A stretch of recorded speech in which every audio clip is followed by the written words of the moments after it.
यार दोस्तों, supreme court ने जो फटकार लगाई है ना महाराष्ट्र गवर्नमेंट को, मुंबई पुलिस को, वो काबिले तारीफ है।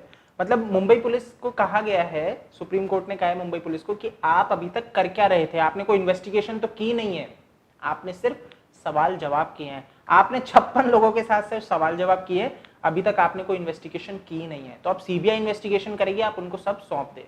अब इसके ऊपर देखो क्या है, संजय राउत जो है ना वो क्या कहते हैं कि देखो सुप्रीम कोर्ट की तो सिंगल बेंच ने दी है ना, निर्णय सुनाया है, हम डबल बेंच पे जा सकते हैं। सीबीआई के मतलब इनको अभी भी शर्म नहीं है, ये अभी भी बोलते हैं कि हम सीबीआई का जो ये निर्णय फैसला है ना इसको अपोज कर सकते हैं और डबल बेंच पे जा सकते हैं ना, कि वहां से निर्णय हमारे फेवर में आएगा। लेकिन उसके बाद क्या बोलता है व्यक्ति, लेकिन हमें पता है।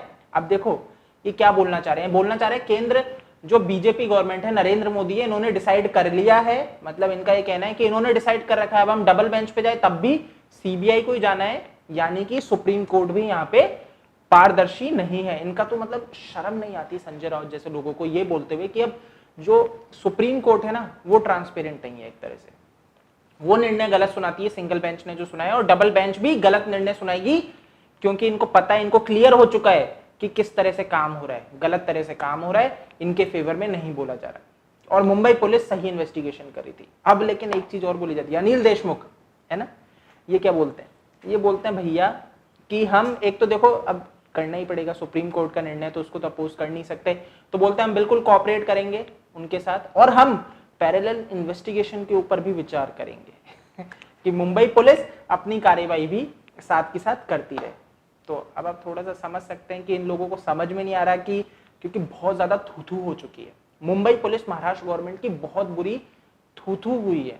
बिहार पुलिस जिसको ये इज्जत नहीं दे रहे थे, समझ रहे हैं, इनको इतना गर्व हो रहा था, अभी भी गर्व तो है इनको बहुत ज्यादा, जो भाषण दे रहे हैं कि भैया हमारी जो मुंबई पुलिस है देश की सबसे बढ़िया पुलिस है, और इसके ऊपर उंगली उठाना बहुत गलत है। इनको ये लगता है, और बिहार पुलिस तो ये मानते हैं कचरा है, इनकी नजर में कचरा है, बिहार स्टेट कचरा है, बिहार की पुलिस कचरा है, उनको इन्वेस्टिगेशन करना नहीं आता। ये है मुंबई पुलिस की नजर में बिहार पुलिस, समझ रहे हो।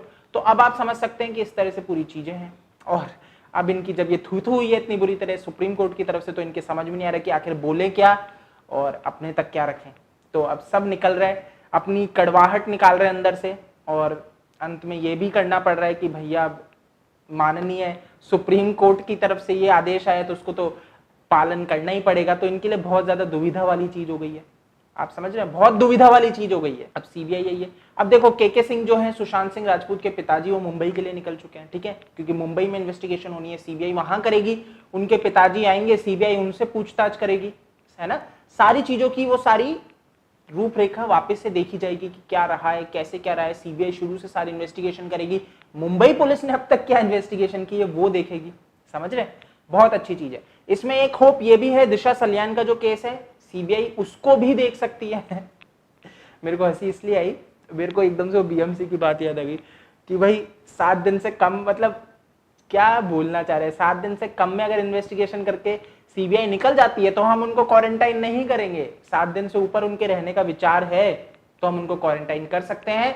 तो इसके लिए वो लिखित में हमें एप्लीकेशन दे, मतलब जो भी इनका प्रोसेस है मेल के थ्रू, और फिर वो एग्जेम्प्ट करेंगे कि भैया सीबीआई काम कर सकती है बिना क्वारंटाइन हुए। मतलब क्या चल रहा है यार, क्या चल रहा है, बेचारों के सब कुछ है नहीं, कुछ करने को नहीं है इनके पास का। रिया चक्रवर्ती, संदीप पिठानी जैसे लोगों की नींद उड़ चुकी होगी, आदित्य ठाकरे भी थोड़ा बहुत सहम गया होगा, बॉलीवुड का जो माफिया है वो तो सहम चुका ही है कि भारत की पब्लिक ऐसे कैसे एकजुट हो सकती है।